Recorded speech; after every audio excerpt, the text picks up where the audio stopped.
United States Senator Johnny Isakson has commended President Boni Yaji of Benin for his assistance in the murder investigation of Kate Puzzi, a Peace Corps volunteer in Benin Republic. He was emotionally moved. He personally got the Attorney General of the country on the phone while we were sitting there.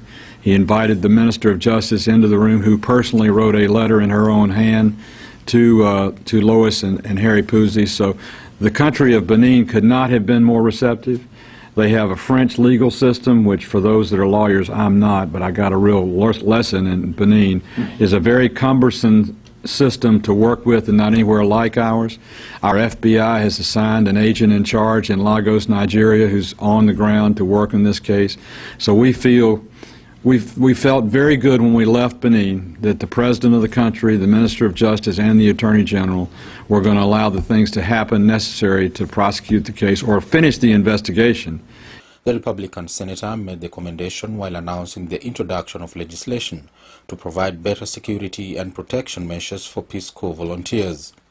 He was joined by Senator Barbara Boxer of California and Congressman Hawan Berman, also from California.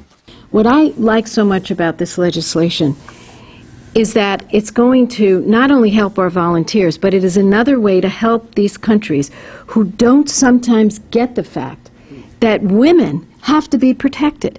Many times they live in very primitive conditions. They live in conditions that most Americans have never heard of, without electricity, without running water, indoor plumbing, and they live alone for the most part.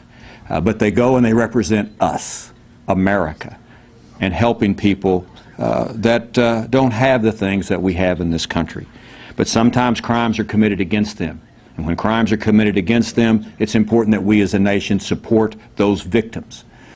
Isakson and Paul introduced the Kate Puzzi Peace Corps Volunteer Protection Act of 2011 in both the Senate and the House. We stand here united. For one thing, we're all strong supporters of the Peace Corps. And it's very interesting, in the hearings, every one of the victims indicated they were still strong supporters of the Peace Corps. They just wanted to fix something that was broken, a missing link in being able to have victims' rights and victims' support systems in country.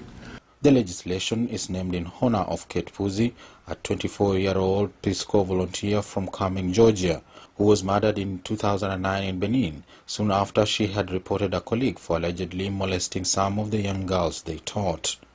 Aaron Oche, MAC TV News.